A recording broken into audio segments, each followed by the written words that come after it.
Olá, bem-vindos a mais uma edição do podcast Reflexões Criativas Entrevista, esse espaço onde a gente conversa com pessoas do mercado que têm um conhecimento incrível e pode contribuir também para o nosso crescimento e desenvolvimento pessoal. Você já parou para pensar em como o futuro da educação está sendo moldado agora, enquanto a tecnologia, o mercado e as carreiras mudam numa velocidade alucinante?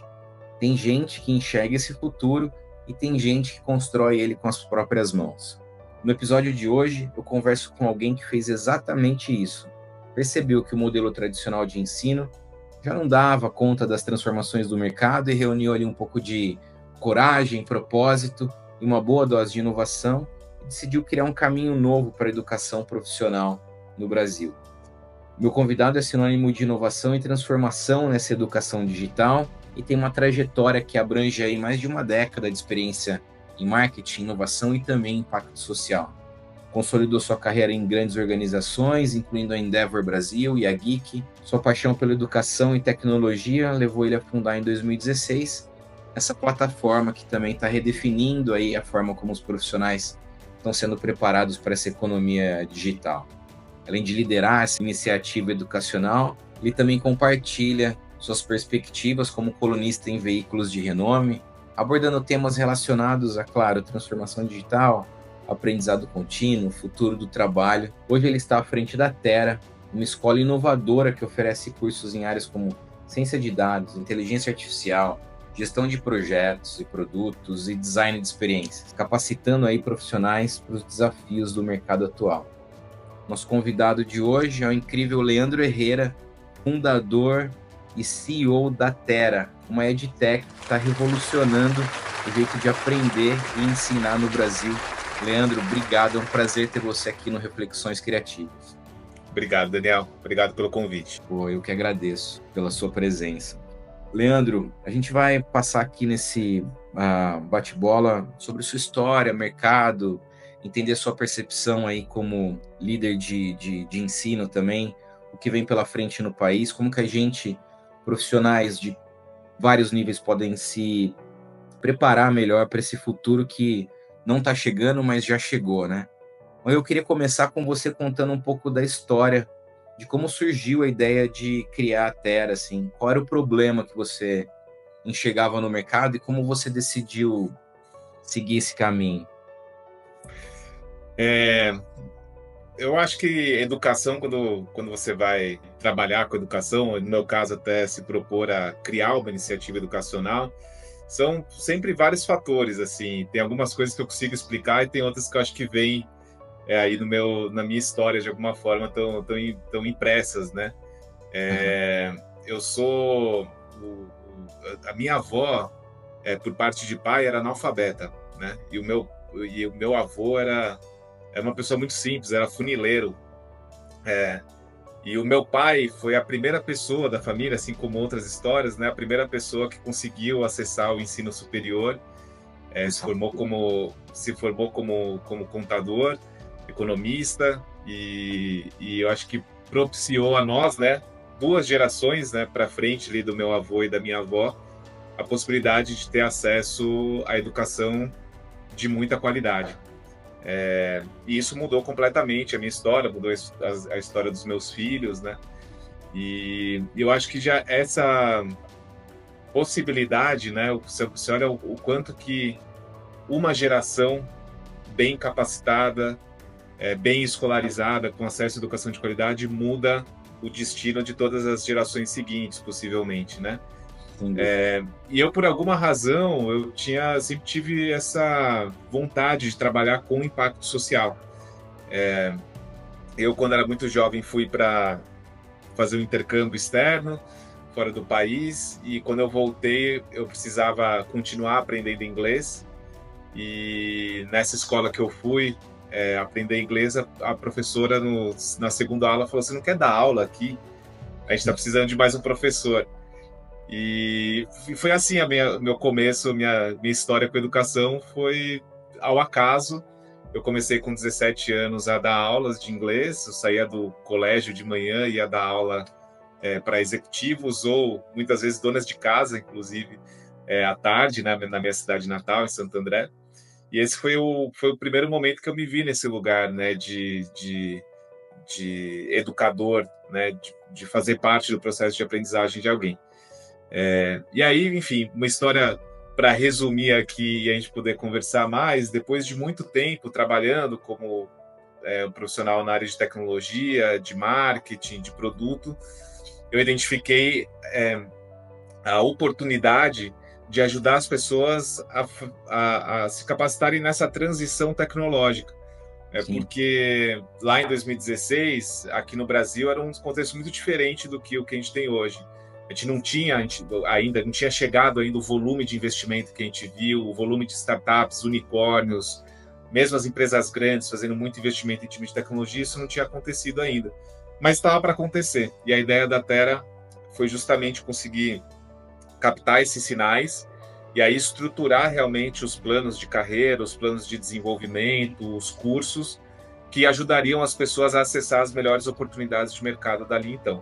Então a gente surgiu para ser uma opção de educação para pessoas que querem trabalhar com tecnologia da forma mais ampla possível, em produto, em UX design, em inteligência artificial, ciência de dados, por aí vai. Sim, muito legal, cara, muito legal. Você começou sendo um agente de transformação, praticamente, né? Então, você falou de criar impacto social e você foi para dentro da educação, meio que por um acaso, mas sendo mesmo esse agente de transformação. E aí você tocou num ponto que fala sobre as pessoas se capacitarem. Você acha que o modelo tradicional de ensino ainda faz sentido no contexto atual? Assim, o que, na sua visão, nosso modelo educacional brasileiro precisa mudar urgentemente? Olha, quando se fala de educação, a gente fala primeiro de muitas camadas, né? A gente fala, né, tem educação básica, educação infantil, educação ali fundamental, preparatória para o ensino superior. Então, realmente é difícil falar assim genericamente de educação. Quando se trata de educação, ensino superior, educação adulta, que é onde eu acredito que eu tenha mais conhecimento de causa aqui para contribuir, a gente ainda tem um cenário que, primeiro, os jovens são levados a se decidir por uma profissão muito cedo na vida. A maioria das profissões e dos caminhos, né, de curso superior que são oferecidas, elas são caminhos muito genéricos, e algumas vezes são caminhos que já assumidamente têm algum tipo de restrição do ponto de vista de possibilidade de carreira futura. E aí, isso falando da estrutura e das opções, né? E aí o método em si, o método é um método que ele tem mudado muito pouco para a grande maioria das pessoas que acessam o ensino superior. A única coisa que teve uma grande mudança nos últimos anos foi sair do presencial para o online, o que também foi obrigatório, mas não necessariamente é uma coisa totalmente positiva, tá? Principalmente quando se trata ali de graduação e dessa primeira do acesso realmente ao ensino superior.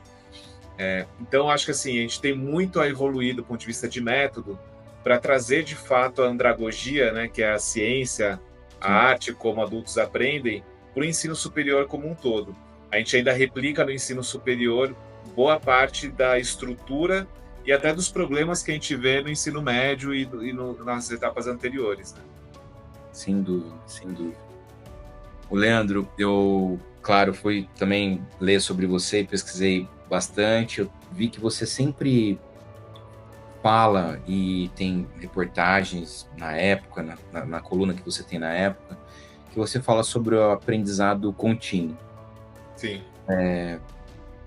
Como que um profissional pode se manter relevante nesse mundo em constante transformação sem se perder nessa ansiedade que existe dessa atualização constante? Eu te pergunto isso porque eu tenho estudado IA nos últimos 3 anos praticamente, aí acabei de finalizar um MBA na SPM, um curso no MIT, e cara, se eu não vejo a notícia hoje, 3 da tarde, a hora que eu olho amanhã tem um modelo novo que saiu e eu falo, meu Deus, tô ficando para trás. Como que o profissional se faz relevante para você nesse mundo, assim? Como que a gente equilibra essa ansiedade com com essa necessidade de atualização? O que eu acho que é importante é dividir a necessidade de informação da necessidade de aprendizado. Nossa, Estar bem informado não quer dizer que você conseguiu assimilar conceitos que depois você consiga colocar em prática numa atividade produtiva, né? perfeito. Vou colocar num quadro. Então, e eu acho que a gente está numa era que, se a gente confunde as duas coisas, gera realmente uma sensação de estar sempre para trás, porque o fluxo de informação nova sobre qualquer campo, o campo de inteligência artificial é mas todos os campos eles se movem muito, né? E tem muita informação nova. Realmente virtualmente impossível da gente conseguir acompanhar. Agora, aquilo que a gente precisa aprender de fato é o que está mais relacionado à nossa atividade produtiva. Claro, você pode aprender outras coisas relacionadas a hobbies, etc., mas aqui eu estou falando, né, profissionalmente. Então, aí, dentro das atividades produtivas, o que é aprendizado relevante? Você vai ver que esses aprendizados eles são muito mais estáveis do que o fluxo de informação nova que se apresenta. E eu acho que essa distinção talvez seja o primeiro passo para você ficar mais tranquilo e falar, puxa, meu desafio hoje no trabalho, ou que eu estou vivendo, ou que eu quero viver, ele pede esse tipo de aprendizado. Então eu vou aprender essas coisas porque eu sei que depois eu vou conseguir manifestar coisas que eu não consigo hoje, porque eu não detenho esse conhecimento. Maravilhoso, maravilhoso, muito bom. A gente falou citou inteligência artificial e como ela está, né, vindo aí com tudo, principalmente, eu acho que imagino que seja agora o que mais se fala e que se procura e que se debate nos dias de hoje, né? Ainda mais pegando aí como gancho o que aconteceu ali com o Estúdio Ghibli essa semana. Como você enxerga essa intersecção entre inteligência artificial e criatividade por si só? Você acha que ela é capaz de roubar a nossa originalidade ou ela é simplesmente nossa aliada para ampliar repertório e criar mais impacto? Eu tive lá no South by Southwest esse ano, da XSW. Então, muito, né, sempre muito legal. E um dos conceitos que apareceu lá e que eu gostei bastante é que essa ideia, né, para se traduzir a era que a gente está vivendo como a era da imaginação. E eu gosto muito disso porque, de fato, ela possibilita que nós sejamos mais criativos no sentido de que, além da gente poder pensar em possibilidades de criação, a gente consegue tangibilizar essas possibilidades de criação que até há um tempo elas não estavam ao nosso alcance. Então, se eu não sou um designer, se eu não sou um desenvolvedor, se eu não sou um filmmaker, se eu não sou um artista um profissional com domínios técnicos muito específicos, eu até poderia ter as ideias, mas eu não conseguiria vê-las, executá-las. Agora, essa barreira vem diminuindo, né? Então, vai se tornando mais possível que você, na verdade, dê mais vazão à sua imaginação. Porque o fato de você não conseguir manifestar algumas coisas já fazia com que, eventualmente, você nem explorasse territórios que agora você pode, eventualmente, passar a explorar. Isso não quer dizer, de maneira alguma, que então todo mundo passa a ser artista, todo mundo passa a ser designer, e os designers que estudaram, e os artistas que 10 anos de faculdade. Se manifestam, exatamente, e que tem milhares de horas de bagagem, vão ser deslocados de repente, porque eu, com a minha capacidade de fazer alguns prompts, vou fazer uma arte melhor que a deles, né? Então, eu acho que a gente ainda tem muitas questões sensíveis, inclusive, para discutir em relação a isso daqui para frente, mas é inevitável. Eu acho que é um caminho sem volta, de alguma maneira, e eu acho que, em relação à criatividade, eu acho que é o contrário. Independente da forma como isso vai avançar, as discussões mais relacionadas a direitos autorais, etc., eu acho que a gente vai se ver cada vez mais munidos de ferramentas que vão alavancar a nossa capacidade de criar. Concordo também. Então você acredita que aí ela vai... Então você não acredita, na verdade, que ela vai eliminar carreiras, mas você entende que ela vai transformar as funções existentes. sim, eu acho que tem também algumas perspectivas possíveis, né? Eu acho que transformar funções existentes, sem dúvida É o que alguma. está acontecendo hoje, vamos falar assim. De novo, voltando lá no SXSW, né? O John Maeda, que é uma referência em design, né? Hoje é o VP de design computacional na Microsoft, ele e autor de vários livros, e o tema da palestra dele desse ano, que é o tema do relatório que ele lança todos os anos, o Design in Tech Report, ele traz que a inteligência artificial ela não vai substituir design, mas ela vai mudar todo o processo de design. E você pode substituir design por qualquer outra coisa, e essa frase vai continuar sendo verdade, né? Então, assim, eu acho muito difícil, e aí sim, eu acho que também, né, tem algumas frases que elas vão ficando batidas, mas que elas fazem sentido se você for aprofundar um pouco mais, que acho que vai ser esperado de todo profissional que você entenda quais ferramentas você tem à sua disposição, Uhum. E como essas ferramentas mudam o seu processo de criação de valor. Isso seria esperado mesmo que não fosse inteligência artificial, que fosse qualquer outra ferramenta que surgisse que pudesse aumentar, mas inteligência artificial realmente ela multiplica por algumas vezes, eventualmente, né, a produtividade, sua capacidade de gerar outputs relevantes. Agora, também tem uma coisa que é interessante, que é o que ainda tem muita coisa que é desconhecida nessa relação entre o trabalho humano e o trabalho em parceria com IA, né? Humano mais IA. E as poucas coisas que têm surgido, elas vão mais num lugar de que um humano trabalhando sozinho, ele tem menos output de qualidade, até menos abrangência temática do que trabalhando com IA. 2 humanos trabalhando juntos equivalem a 1 humano trabalhando com IA, e 2 humanos trabalhando com IA é a melhor combinação, né? Então, é o melhor dos cenários.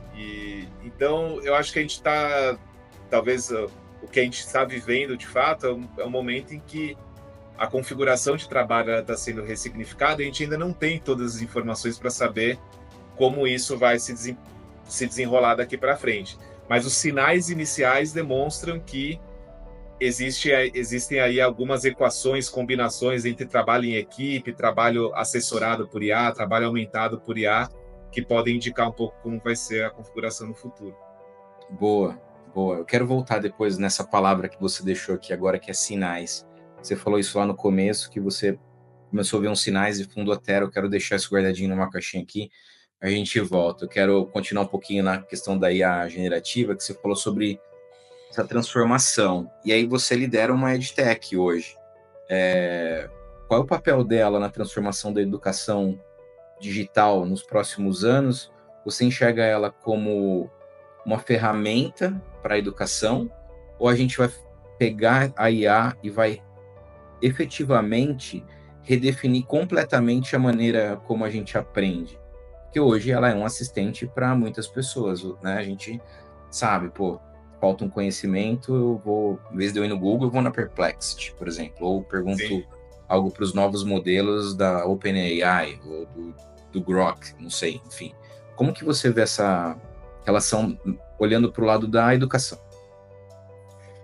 Também eu acho que é um território que, primeiro, acho que ele está sendo definido, não existem tantas informações ainda sobre como ele vai se desenvolver daqui em diante.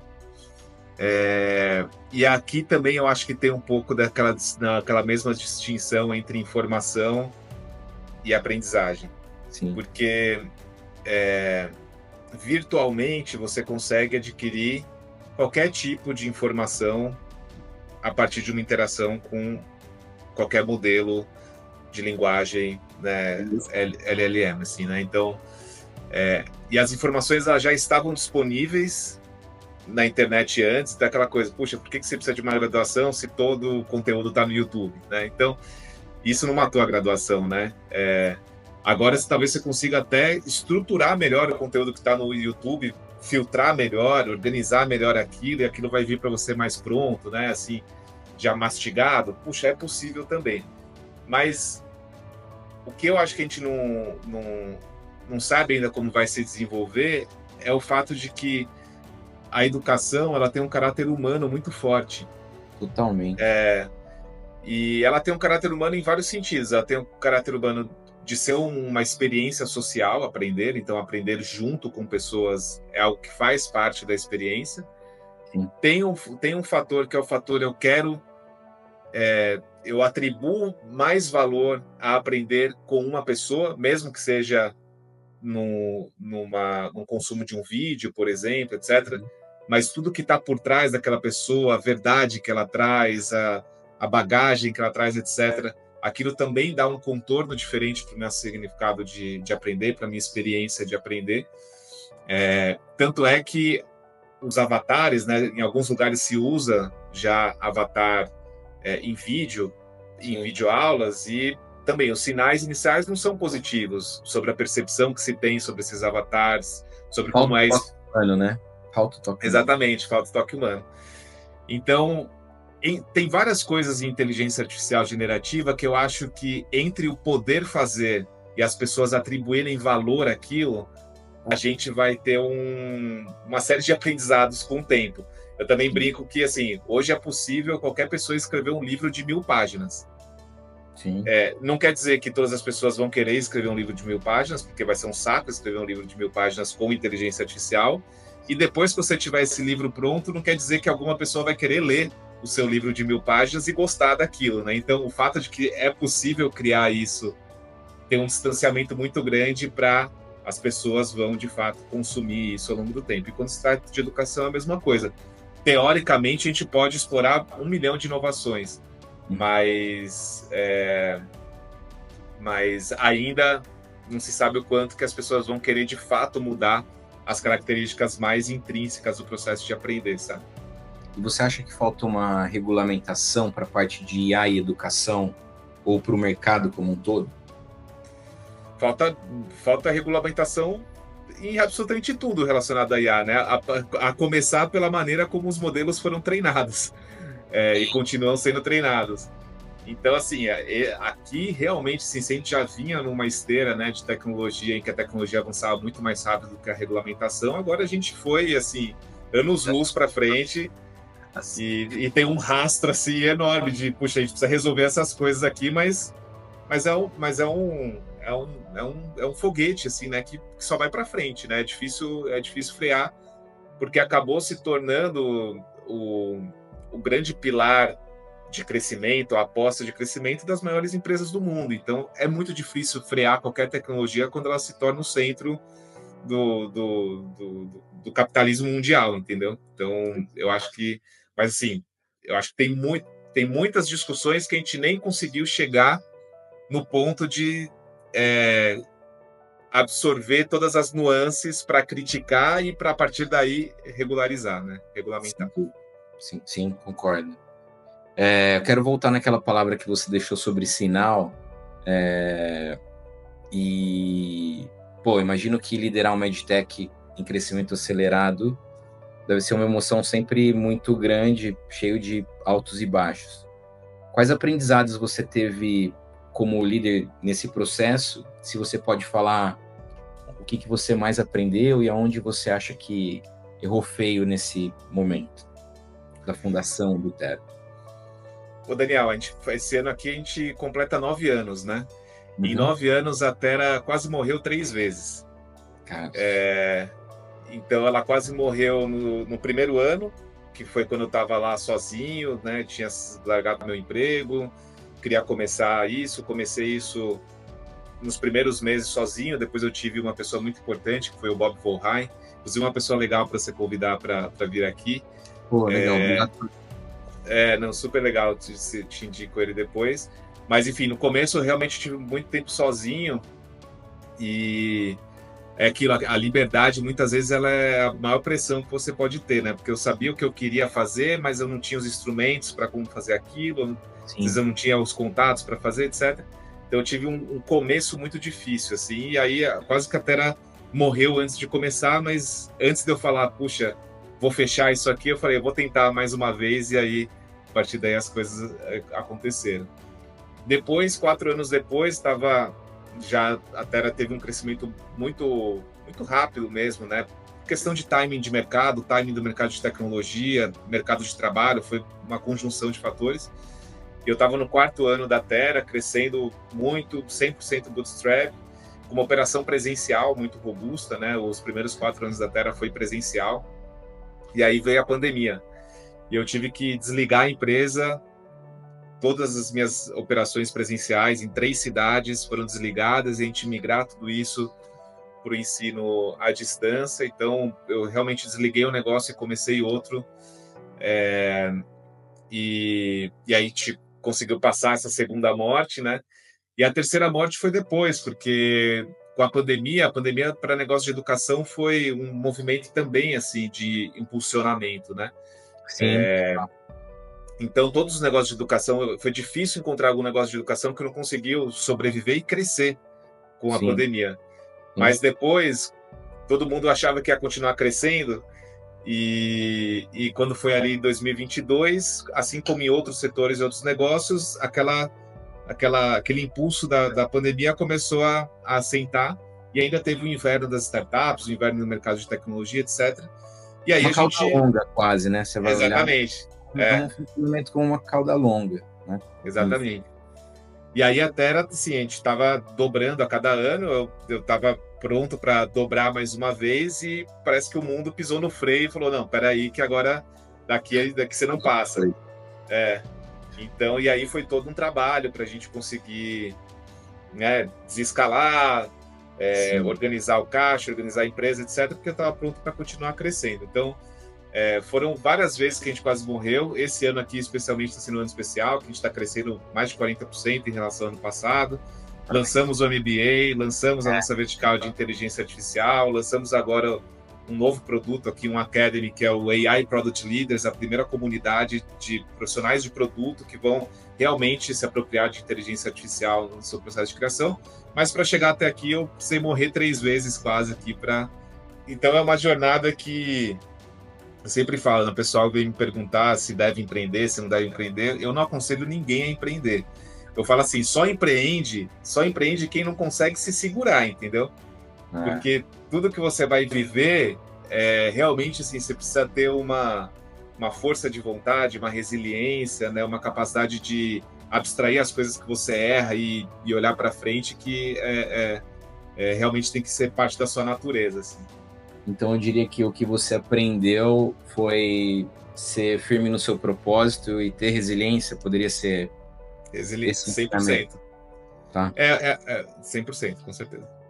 Você falou que na pandemia, eu lembro que vários negócios de educação, inclusive falei com o Marcelo Batistella Bueno da Anima também recentemente.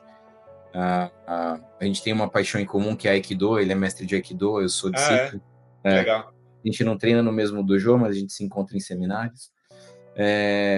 Você falou que você teve que migrar para o digital e você teve que fazer isso com velocidade e profundidade.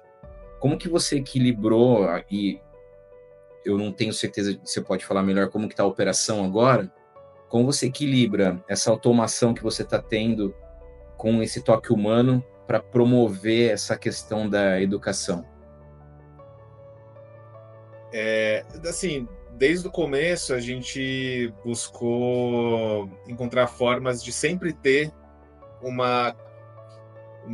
algum ponto de contato na experiência de aprendizado que fosse muito humano e muito social.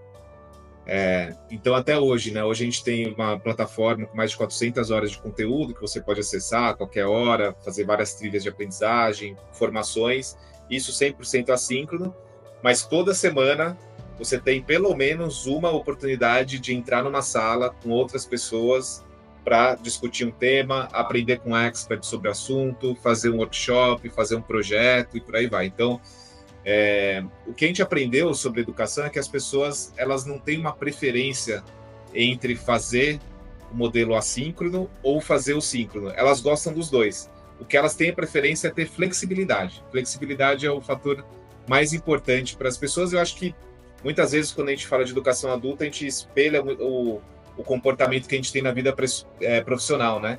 Então, profissionalmente também, a maioria das pessoas está prezando mais flexibilidade. Isso vai se transpor também para o que elas esperam de uma experiência educacional como adulta, sabe? Então, a gente tenta cobrir esses pontos, e agora a gente inseriu dentro da nossa plataforma também, como parte do apoio, um assistente de aprendizado com inteligência artificial treinado no nosso conteúdo, que aí sim você pode fazer perguntas sobre o conteúdo, obter resumos, etc. Que ele é a gente não considera isso uma grande inovação mais, tá?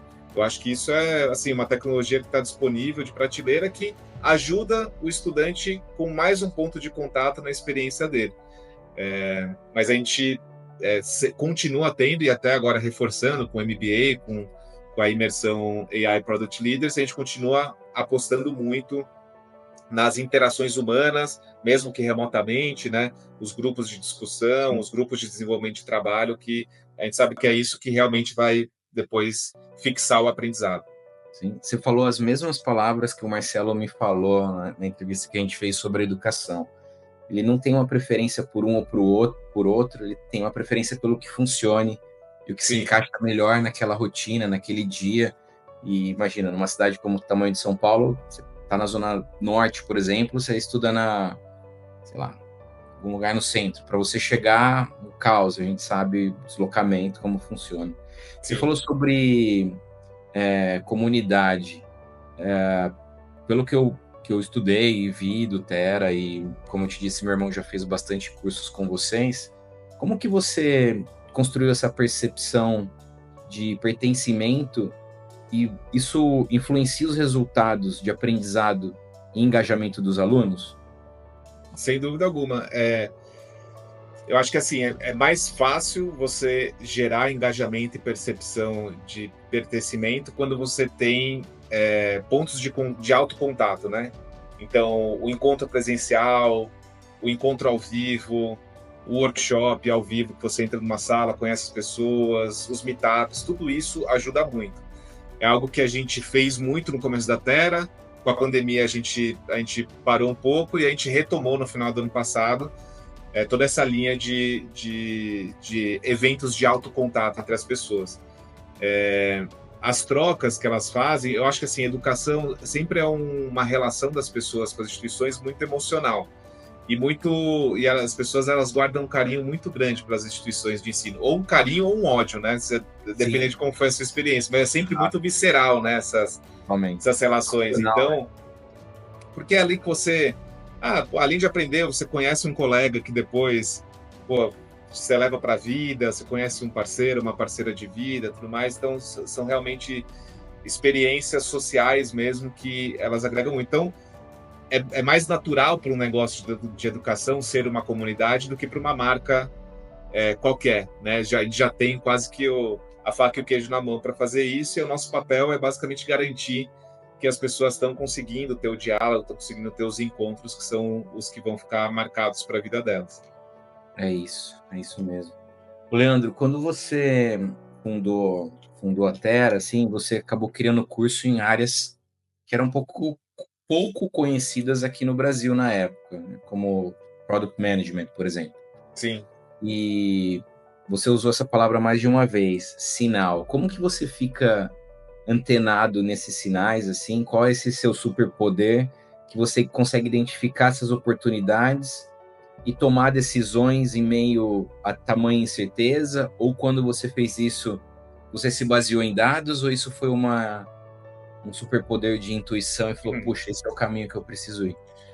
A intuição sempre fez parte do meu processo, tá? Mas aquelas, assim, a intuição, ela não vem do além, né? Ela vem do quanto que eu tô ligado nas fontes de informação que vão me ajudar a desenvolver uma determinada intuição.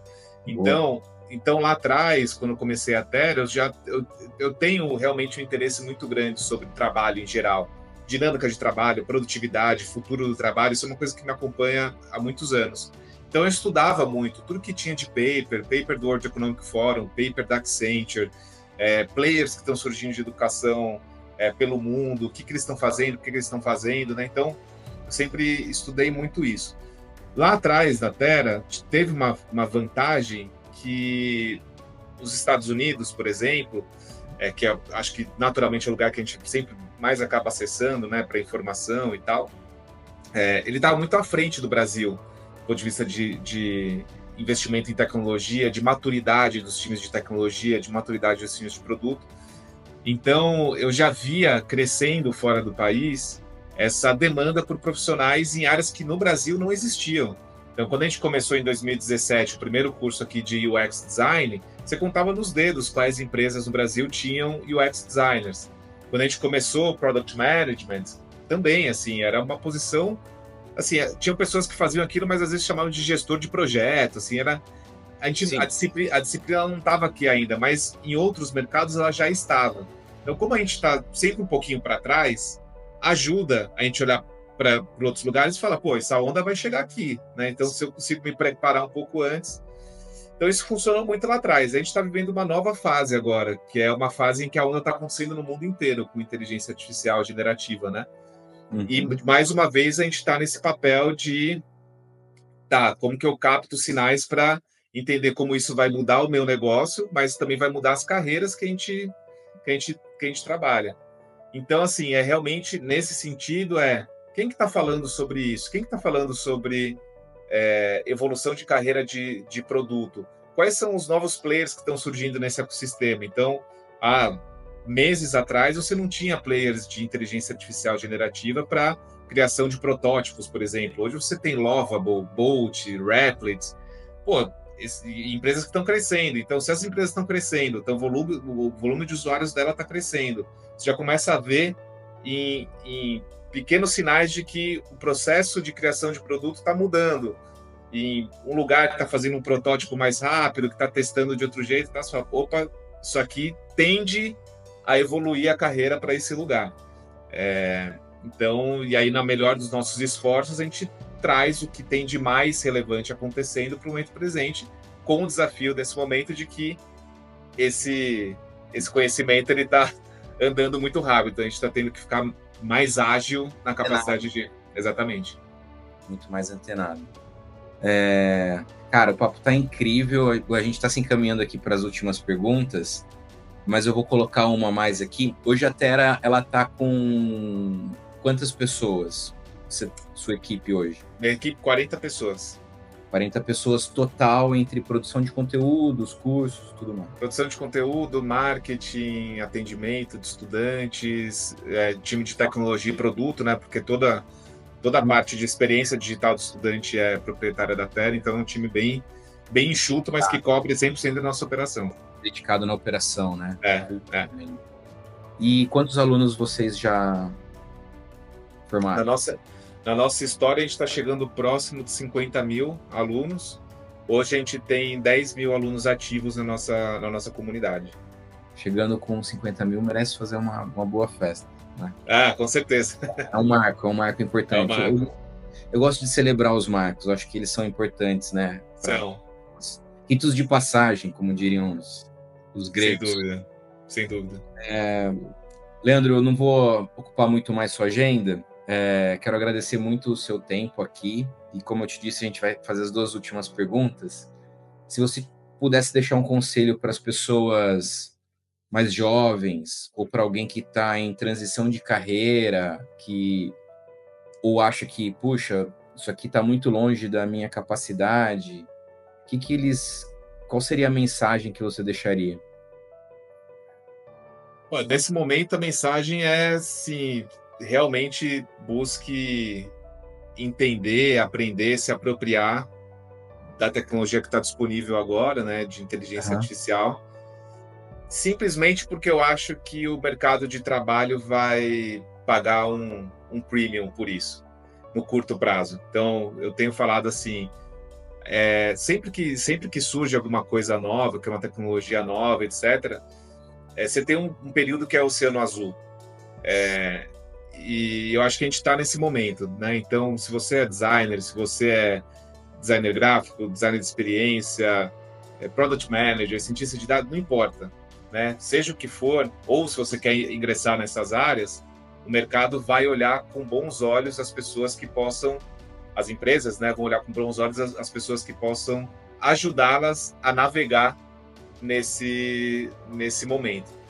Então, e ainda são poucas pessoas que têm o tempo, têm a profundidade, têm a capacidade de fato agregar valor em relação a essas temáticas. Então, eu acho que você tem aí um ganho potencial de oportunidade, de sentar na mesa de discussão, etc., que em outros momentos a janela se fecha um pouco, fica um pouco mais difícil. Boa, maravilhoso. Bom, Leandrão, a última pergunta aqui depois de tudo que você já vivenciou, aprendeu, construiu, quase morreu 3 vezes, Sim. o que significa sucesso para você hoje, tanto na vida pessoal quanto na vida profissional? Essa pergunta eu deixo para todos os convidados para encerramento. Olha, sucesso para mim hoje, se eu fosse traduzir uma palavra, é equilíbrio. Sucesso para mim é conseguir ser um bom CEO para minha empresa, né, para as pessoas que trabalham comigo, ser um bom pai para os meus filhos, ser um bom companheiro para minha esposa, né, conseguir ter o tempo para desempenhar esses papéis, ser um bom filho, né. Então, eu sempre acho que assim, trabalhar, construir empresa, etc., puxa, é super legal, é uma experiência de vida, é um lugar que consome, né, assim, muito da minha energia, mas o que eu valorizo cada vez mais é o equilíbrio entre todos os papéis que eu preciso desempenhar e a minha capacidade de desempenhar bem esses papéis na minha vida. Então isso para mim é sucesso. Boa, poxa, incrível. Leandro, obrigado Valeu, querido. por esse bate-papo aqui, de falar sobre o Tera, falar sobre IA, sobre o mercado. Com certeza é o assunto do momento. Obrigado pelo seu tempo, pela sua disponibilidade. Estou muito honrado de ter tido você aqui nesse bate-papo. Obrigado, Daniel. Obrigado pelo convite. Sucesso para o Reflexões Criativas. Obrigado. Um grande abraço. Abraço. Valeu. Tchau, tchau. Pessoal, esse foi o Leandro Herrera, fundador do Tera, SedTech, com vários cursos. Recomendo que vocês acessem o site deles e vejam os cursos que eles têm disponíveis. E quero também aqui agora agradecer a todos vocês que estão acompanhando Reflexões Criativas, entrevista, a newsletter, o podcast, o canal no YouTube. Muito obrigado pela audiência de todo mundo, é um prazer ter vocês aqui. E quero deixar aqui 2 convites. Primeiro, que vocês acessem www.marketingstoico.com.br e conheçam aí um livro que eu estou escrevendo com meu amigo e professor Christian Petrini sobre o marketing estoico, essa nova maneira de ver o marketing, integrando essa sabedoria antiga às estratégias modernas. E também acessem o meu e-book de criatividade, o link está disponível nas minhas redes sociais, que eu falo ali sobre o ato criativo, baseado no livro do Rick Rubin, um grande produtor musical. Muito obrigado pela audiência de todo mundo, valeu, um abraço, até a próxima, tchau!